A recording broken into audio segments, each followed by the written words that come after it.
Welcome to Old Time Radio Classics. Tonight, one of the greatest science fiction stories ever written, Ray Bradbury's Mars is Heaven. This is a good episode. X-1 was a pretty good show if you haven't heard too much of it. Astronauts land on Mars expecting alien landscapes. Instead, they find a perfect small American town, green lawns, white picket fences, Victorian houses. And waiting on those porches, their deceased grandparents, parents, childhood friends, everyone they've loved and lost, alive and welcoming them home. Something is terribly wrong with this paradise. Bradbury first published this tale in 1948. The Science Fiction Writers of America later selected it for their Hall of Fame. Wendell Holmes stars as Captain John Black, leading his crew into what seems like heaven itself. Ernest Kinoy's adaptation for X-1 is considered the definitive radio version. The story had been performed 4 times before. With NBC's 1955 production values, live orchestra, skilled sound effects artists elevated it to something special. Disneyland would open just 2 months after this broadcast, creating its own manufactured nostalgia. Bradbury understood America's tension between optimism and anxiety, our desperate desire to believe the impossible. The question this story asks, what would you sacrifice to see your lost loved ones again? What warnings would you ignore? This is Mars is Heaven. 5, -4, -3, -2, X-1. Fire!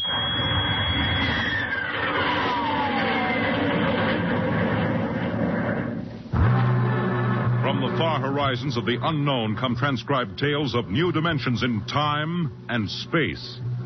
These are stories of the future. Adventures in which you'll live in 1,000,000 could-be years, on 1,000 maybe worlds. The National Broadcasting Company presents X, minus 1.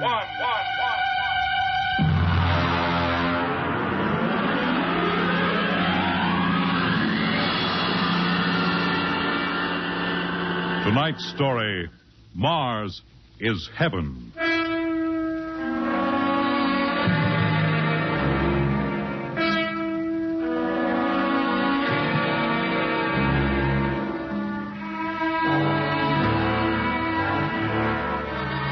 When the first space rocket lands on Mars, what will we find? Only the ruins of a dead and deserted planet? Or will there be life? Intelligent life in some strange form that we can only imagine? Will we be welcomed with open arms? Or will the Martians treat us as invaders? Only one thing is certain.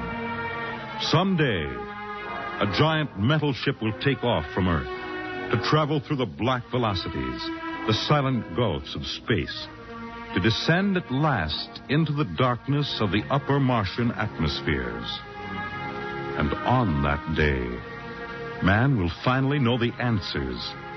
The day we first land on Mars.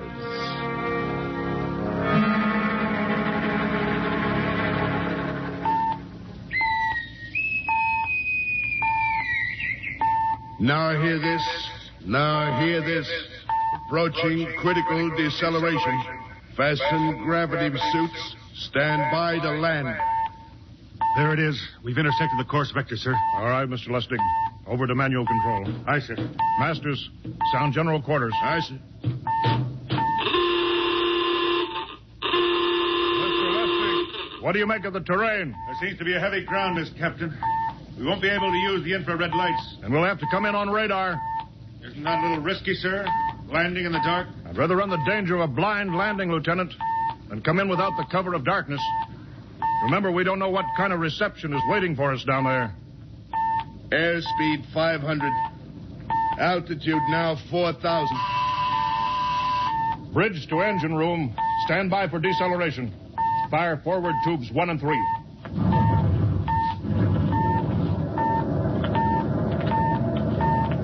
Steady as she goes, Mr. Lustig. As she goes, sir. Airspeed 100. Altitude 1,000. Radar indicates a level stretch dead ahead, sir. Skids down. Skids checked. Altitude 500. 4. 350. 3. Up a point now. All right. Let's set her down.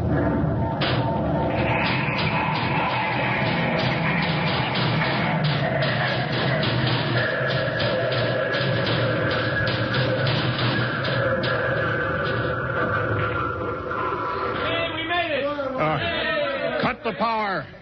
Masters, pipe battle stations. Aye, sir. All secured, sir.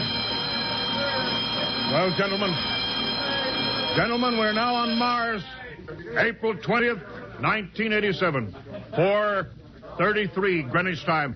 Enter that in the log, Masters. Aye, sir. Well, gentlemen, it's less than 2 hours till dawn.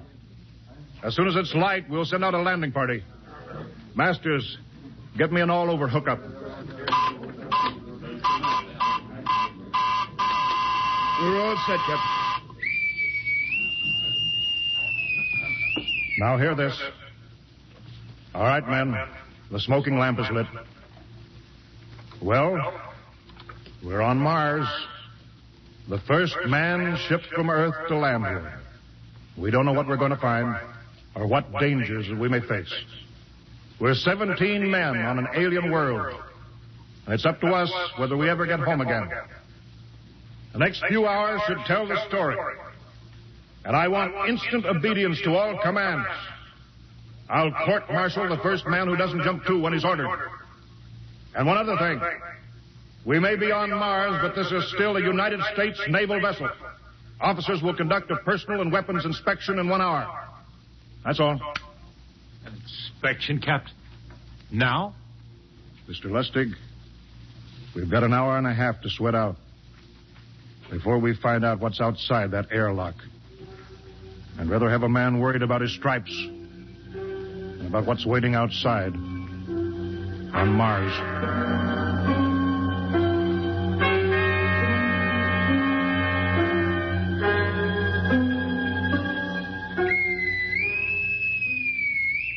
Now hear this. Landing party report to forward airlock. Captain Black, Lieutenant Hingston, Lieutenant Lustig, and Dr. Horst report immediately to forward airlock. It's now landing time -5. Well, they're paging us. You ready, Dr. Horst? Yes, Mr. Lustig. As ready as I will ever be. Come on. Let's get in the lock.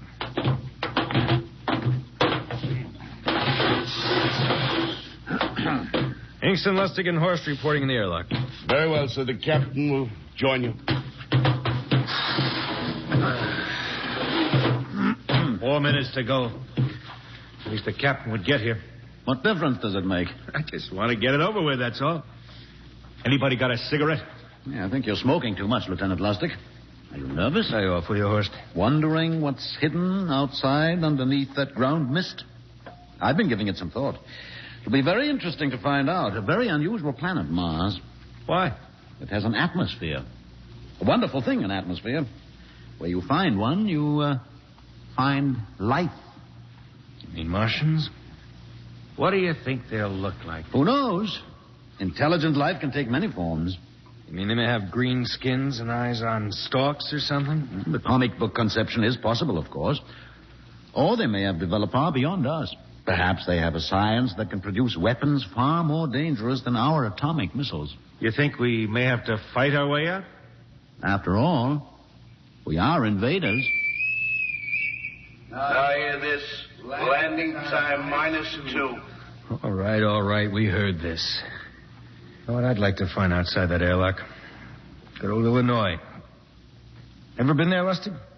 Only Chicago. Well, you ought to see my hometown. Green lawns, big white houses. Sounds like my hometown. My grandmother used to have one of those iron deer on the lawn. Every Halloween, we'd paint another color. One time, we painted it black and white like a Holstein cow. Where does your family live, Dr. Horst? I have no family. When I was a child, they were gassed to death in the Dachau concentration camp. Tough. No, it has its advantages. I have no ties on Earth. Nothing to lose now. I imagine I'm the only one on board who is free to enjoy our present peculiar position. All right, Masters, you can button it up now. Aye, sir. Well, gentlemen, check your sidearms. In 1 minute, we'll be the first men to set foot on Mars. Quite an honor, eh? As long as the medals are not rewarded posthumously. Still uneasy, Dr. Horst? Captain Black, I've been uneasy ever since I can remember. On Earth and on Mars. Well, 30 seconds. Give me the intercom phone, Lustig. Yes, sir. Masters? Aye, sir. Battle stations are to be manned till we return. If we're not back in 2 hours, I want no rescue party sent out. Blast off and save the ship, you understand? Aye, sir. All right. 5 seconds. 4, 3, 2, 1. Lustig, open the outer airlock. Aye, sir.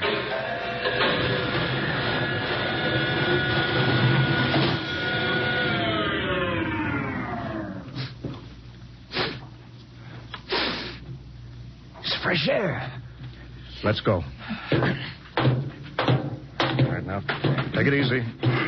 It's too dark to move fast. Quiet, isn't it? Not even a wind. Can't see anything from this ground this time. We don't know what's out here. All right, come on. What the quiet? Captain, I could swear that sounds like a rooster. I don't hear it anymore.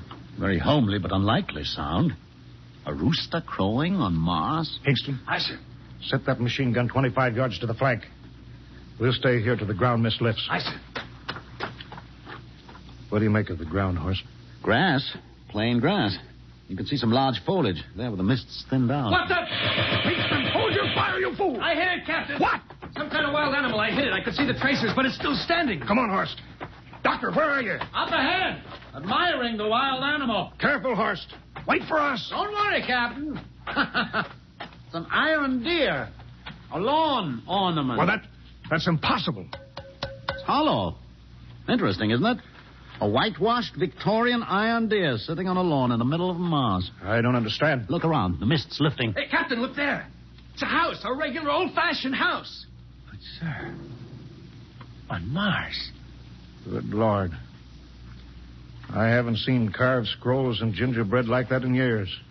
Look at that port swing. The geraniums. There. I told you it was a rooster, Captain. Give me the glasses, Lustig.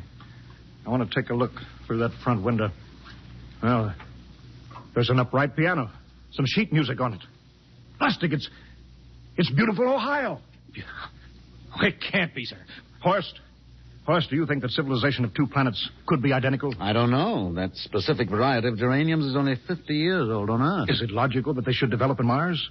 How about that port swing of the piano and beautiful Ohio? Why, it's impossible. Captain Black, this looks like the town I was born in. Well, it looks like my hometown, too. I thought of something, sir. It's the only solution. Maybe we're not the first ship to reach Mars from Earth. Don't be ridiculous, Lustig. Oh, how else can you explain it? Suppose some scientists got together. They invented some spaceship and planted a colony here. That's the only answer. That's impossible, Lustig.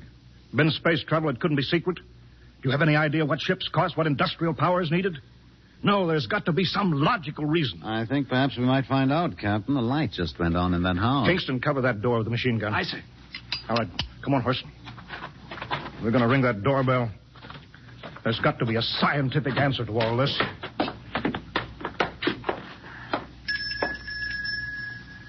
And there's something moving in there. Stand back, Horst. Give me a clear shot. Are you sure a bullet can stop a Martian? Steady now. Can I help you? Well, we... If you're selling anything, it's much too early. No, wait just a minute. What town is this? What do you mean? Are you census takers? No. We're strangers here. We want to know how this town got here. Is this a game? No, it's not a game. We're from Earth. From where? From Earth. Do you mean out of the ground? Are you sure you're feeling well? Madam, we came in a flying ship across space. We're from the third planet, Earth. This is Mars. Now do you understand? Mars. You go away now, you hear? I'll call my husband from upstairs and he'll chase you. Go on. But this is Mars, isn't it? This is Green Lake, Wisconsin, in the United States of America. Bounded on the east by the Atlantic and on the west by the Pacific. Now go away. Goodbye. Horst, do you suppose it's really possible? I've got to find out more about this. I told you I'd call my husband. Now you go away. You've got to tell me one thing first. What year is this? Year? 1928, of course. For goodness sake. You hear that, Horst? And we know it's 1987. And we know this is Mars.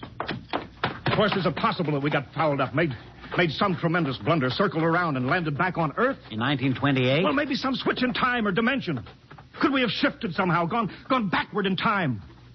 Oh, Horst, this won't hold water. It's not logical. We checked every mile. We went past the moon, out into space. We're on Mars. Lustig out at point.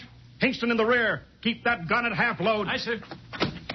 Horst, there's got to be some cold, logical solution. Captain. What? That house down the street, the white one with the green shutters. Lustig, what's the matter? I never thought of... Thank God! Lustig, come back here. He's running for that house. That crazy fool. After him, quick. Lustig, stop! Come down off of that porch. Grandpa! Lustig, what the devil do you think you're doing? Albert. Grandma. Grandpa, it is you. Lustig, what is going on here? Albert, it's been so many years. How you've grown, boy. It's so good to see you. Lieutenant Lustig. Oh. Captain, Grandma, I want you to meet my friends. This is Captain Black. Captain, I want you to meet my grandfolks. Howdy. Any friend of Albert's is a friend of ours. How long have you been here, Grandma? Oh, a good many years, ever since we died. Ever since you what? Oh, yes, sir. They've been dead 30 years. What? Oh, now, don't you trouble yourself. It's all right. We're alive again, that's all. Do you mean to tell me that Mars is heaven? Oh, nonsense, no. All we know is here we're alive again. And who are we to question God's infinite ways? Well, Lustig, we're going back to the ship. But, Captain, I want to talk to my grandpa. Lieutenant Lustig, I don't like any part of this. You'll come back with us if I have to club you and carry you. Aye, sir. Now, let's go. Heaven only knows what they've run up against back at the ship.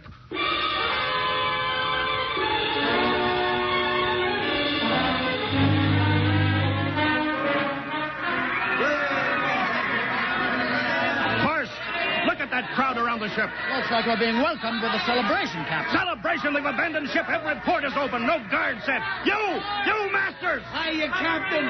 Meet my old dad. Dad, that's Captain Black. He's not a bad guy for an officer. Hingston! What, sir? Bring that band back. Use force if you have to. Excuse me, sir. There's my Uncle George. Hingston! I'll be right back, Captain. Uncle George. What the devil is going on here? Understand, sir? They've all found friends and relatives. They're all here. You're right, Captain. I've found it. The whole crew's out in the crowd. But I gave orders. Definite orders. You don't understand, Captain. I understand mutiny. I don't care how many relatives show up. I'll have discipline. Johnny! Johnny, you old son of a gun. It's you. Edward. Yes. It can't be. Oh, of course it is. Johnny, Ed. you old... Ed. Dr. Horst. This is my brother, Edward. How do you do? Hello, sir. It's wonderful to see you, Edward. Look, I've got to get back to my ship. Oh, Johnny, wait. I almost forgot. Mom's waiting at home. Mom? Yeah, and Dad, too. Mom and Dad are alive?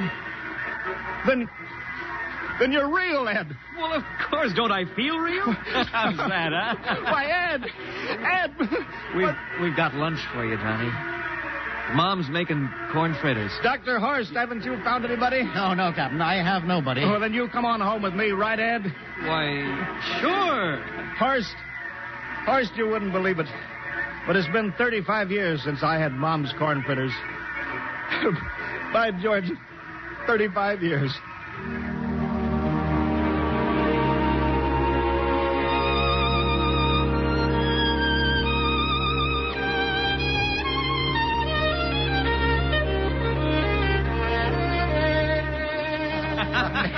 And there's plenty more in the kitchen, so don't hold back, Johnny.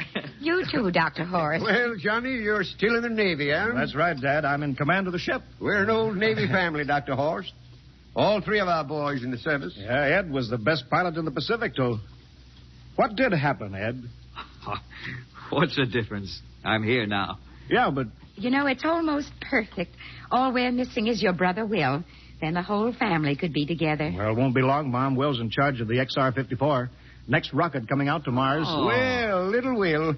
When does he leave, Johnny? Well, the takeoff's scheduled for September, but it depends on what we report. Oh, yeah. There's no question about that now, huh? No. Christmas together again.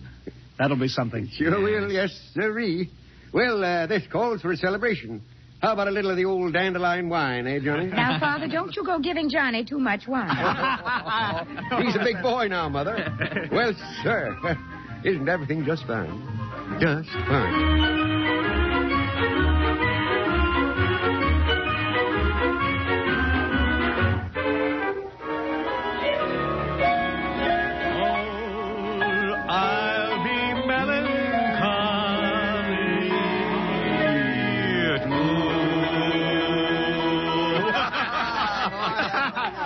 Play that one again, will you, Ed? Oh, sure.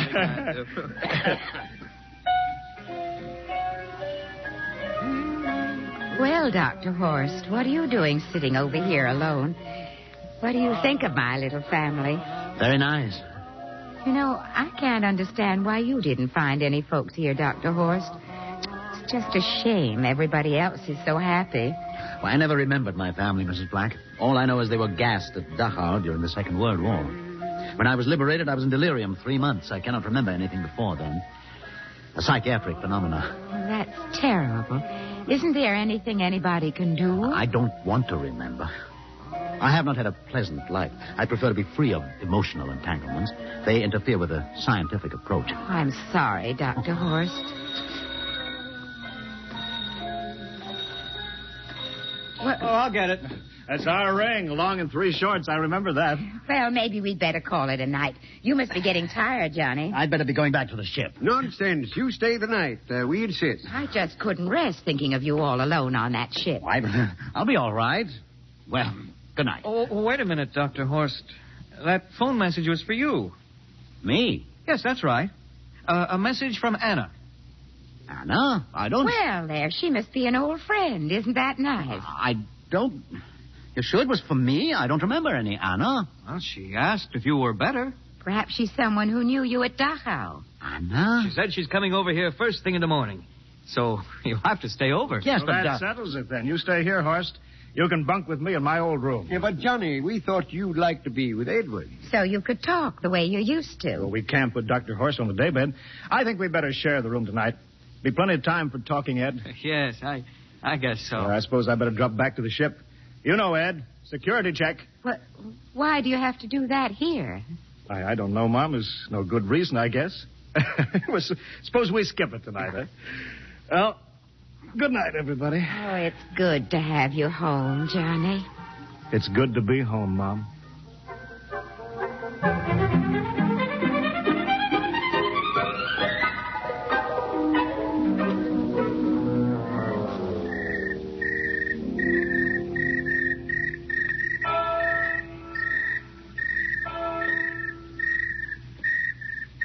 Captain Black. Hmm? You asleep? No. I've been thinking about what we were expecting. Green-skinned Martians. All the time there was only Mom and Dad and Edward waiting. That's funny what tricks your imagination can play on you. Well, I guess Mars is heaven, Horst. You know, I've been thinking about Martians, too. Hmm? Captain, just suppose there were Martians, and they saw us land, and suppose they thought of us as invaders. What would be the best weapon they could use against our atom bombs, huh? I don't see what you're getting at. They would want to disarm us first, huh? To wipe out all suspicion, to make us feel at home. Captain, suppose this house isn't real. Suppose the people are just images, stolen from our own memories by Martians, created for us by telepathy, hypnotism. Oh, that's the craziest theory I ever heard. Maybe that's why there was no one for me. Because in all my life, there is no happy memory, no real loved person, not even my mother. I don't remember her. Only the piles of rotting corpses at Dachau. There was no happy emotion for these people to recreate. How about that phone call? Anna? Yes, Anna. I didn't remember who she was, but I do now. I just remembered. When I was freed from Dachau, sick, delirious, I raved about a wonderful, kind nurse named Anna that took care of me. Well, there you are. It's logical. She's coming to see you tomorrow. But there was no Anna. I'd been nursed by a man. What? Anna was only a dream. And there's only one way they could have learned about her, by reading my subconscious mind. That's impossible, Horst. Why? The whole crew was thinking of home. Suppose the Martians read our minds. Yes, but if there are Martians... If there are, they have us separated. Each man in a different house, sleeping, trusting. No one at the guns. I left my pistol downstairs. Do you think there's something to this, Horst? It's a perfect trap, Captain. Who would suspect his own mother, his grandparents? How easy. Just a knife in the heart of each sleeping man. That's impossible, Horst. But we've got to get back to the ship. Listen. The crickets have stopped. Come on. We don't know when they change back to whatever they really are. All right, careful.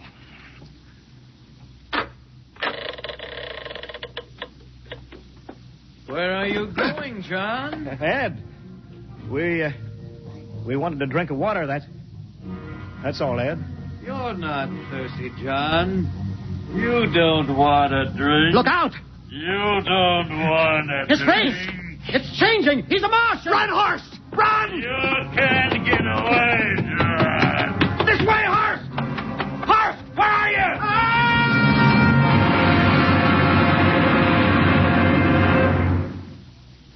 Hello! Hello! Can you hear me, Earth? This is Captain John Black, the XR-53 calling from Mars. I've locked myself in the ship, but they've crippled it. I can't take off or fire the guns, and they're coming for me now, the Martians. I'm all alone here. All the rest are dead. Hingston, Lustig, Dr. Horst. Poor Horst, he didn't even reach the door. Listen. They're trying to break through the hull. Edward and Mom and Dad and all the folks, but they're changing now. They're melting and changing back into... They're Martians. Can you understand? Martians, not men. They make us think that Mars was heaven and we fell into the trap. Can you hear me, Earth? You've got to stop the next rocket. Listen, tell my brother Will. Tell my brother not to come. They'll trap him, too. They'll kill them all. Hello? Can you hear me, Earth? This is John Black on Mars. Hello, Earth. This is John Black on Mars. Hello, Earth. Hello, Earth.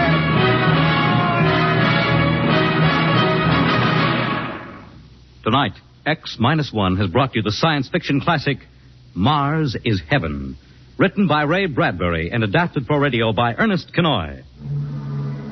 Featured in the cast were Wendell Holmes as Captain Black and Peter Capell as Dr. Horst, with Bill Zuckert as Masters, Bill Lipton as Hingston, Margaret Verlin as the old lady, Bill Griffiths as Edward, Ken Williams as Lustig, Ethel Everett as Mom, and Edwin Jerome as Dad.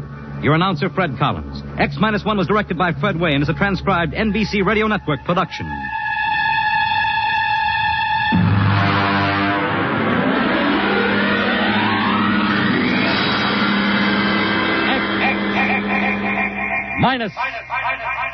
X-1.